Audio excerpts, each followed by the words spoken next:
I'm still a bit old school when it comes to receiving a real smudge print morning newspaper. And it's a pain in the neck to keep one delivered to my house on time, early enough before the news is passed. On Saturday, the Trenton Times supplies portions of classic peanuts. Still like those. I can recall several frames Charles Schulz once depicted where two of his characters are building an elaborate sandcastle on the beach. Stepping back to admire their handiwork, Lucy, not usually known to lack in self-confidence, says to Linus, 1,000 years from now, people will look at what we have built here today and be totally amazed. Though we chuckle at such naive confidence, we invariably think and behave similarly. We intend for our creations to last.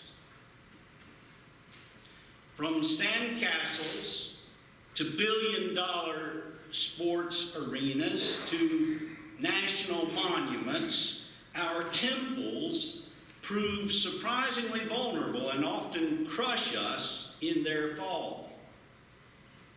Today's gospel reading is set amid Jesus' teachings in the temple, the Jerusalem temple. He begins by predicting the destruction of the Herodian temple, an historical event that did occur in AD 70 before Luke completed his gospel. All that's left of it today is the Western Wall. When the disciples ask when the destruction will occur, Jesus addresses the false claims that state the end time has arrived. And by the way, our airwaves and works of fiction are filled with the same kinds of detailed speculation. False prophets will claim the end is here. Rumors of wars and confusion will circulate. Hostilities among nations and natural catastrophes like earthquakes, fires, famines, and pandemics will occur. Life will not be easy for disciples who face increasing persecution, ridicule, or maybe just people not paying attention to them. But the end will not follow immediately. As we eavesdrop on Jesus and his disciples conversing about the doomed temple, collapsing institutions, and ongoing reports of bad news, what do we make of? What do we make of a text like this today? Many of us in mainline churches write off these so-called apocalyptic texts as irrational, and those who latch on to them too closely as kooky. But a 60-minute segment last Sunday focused on a developer, I think in Kansas, who was converting a former missile silo into $2 million condominiums that would protect you from harsh weather and dirty bombs alike. There are people who take this stuff that seriously. Yet these kinds of biblical texts can be a helpful reminder to us that the Christian has no right to expect that Christ's cause will progress without hindrance. They can serve as a helpful reminder to us that we invest an awful lot into the building of temples, nations, companies, and political directives that may fail us in the end because they are all penultimate. Martin Luther reminds us in the Large Catechism that even the best things in life in which we ultimately attach our hearts will inevitably leave us crushed, betrayed, and disappointed. So where is the good news? Betwixt and between? Continuing war in Russia and Ukraine? Insurrections? Earthquakes? Famines? Diseases? The hangover of election cycle? Endurance, day-to-day endurance sometimes is hard. Jesus is asking a lot.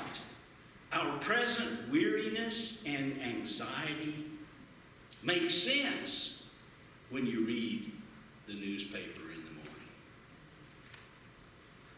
But George Terrell once wrote in the aftermath of World War I, Christianity is an ultimate optimism founded upon a provisional pessimism. Peter Gomes, the late chaplain at Harvard University, preached in the aftermath of 9/11, the secret of endurance is to place your fragile self in the conviction of God. The good news comes from Christ's picturesque promise to the disciples. But not a hair of your head will perish. By your endurance you will gain your souls. Some people have more hair than others, but you get what Jesus is saying. The end of the world, or if it happens before that, the end of our run in this world, is nothing to be afraid of. It is another reminder that we belong to God. We are the work of God's hand. We are of great worth in God's eyes. God keeps count of the hairs on our heads, whether we vote blue, red, or purple.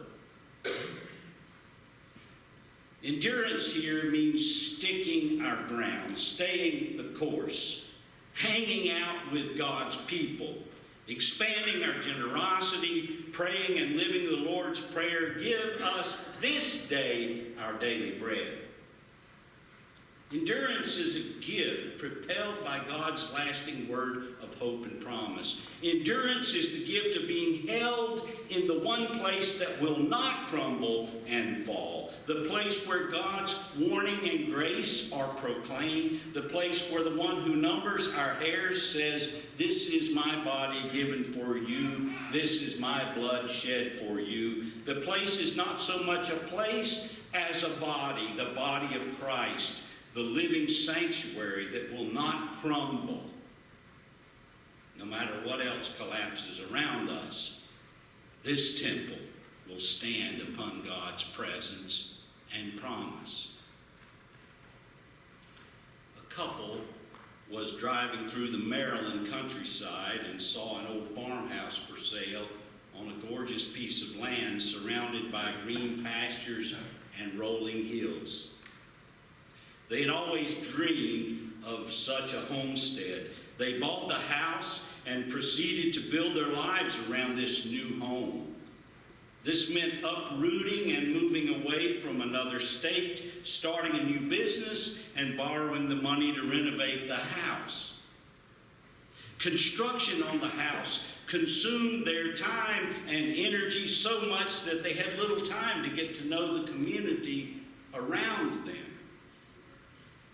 After many months, the business was opened and the house finished. They decided to go out to dinner to celebrate. While they were gone, a tiny electrical wire inside a wall sparked. Not long after, the flames were licking out of every window. By the time the family returned from dinner, not a single piece of the structure remained standing. They had lost all their possessions, their dreams, the reason for uprooting their lives. the days that followed, the family was taken in by members of a local congregation they hardly knew. These neighbors collected food from their own table with the recipes attached. They gathered clothes items from their own closets, not just the worn, out-of-style stuff, and gave them to the couple as well. In the first realization of the tragedy, the family thought they had nothing on which to rebuild their lives. They thought about moving away, but in the midst of it all, they discovered a new foundation, the body of Christ, a family of promise, a living temple of flesh and blood siblings who never wearied of doing right on their behalf. The end is coming. Jesus doesn't really tell us when. In fact, he says there is not much we can do to prepare ourselves other than to stake our fragile selves on his promise and keep on keeping on being the people of God. Our world will be turned upside down. Earthly kingdoms and powers will come and go. When will we learn that temples, buildings, institutions, systems, and even political parties are merely tools that assist us but cannot serve as bedrock ultimate basis for our lives? Institutions alone can't love. Even a much-loved farmhouse cannot show compassion by itself. But God always picks through the rubble to find us and give us back hopeful lives. On the compassion of God, we can build hopeful lives which no power on earth can destroy, and no bad news on earth can ultimately discourage. Thanks be to God.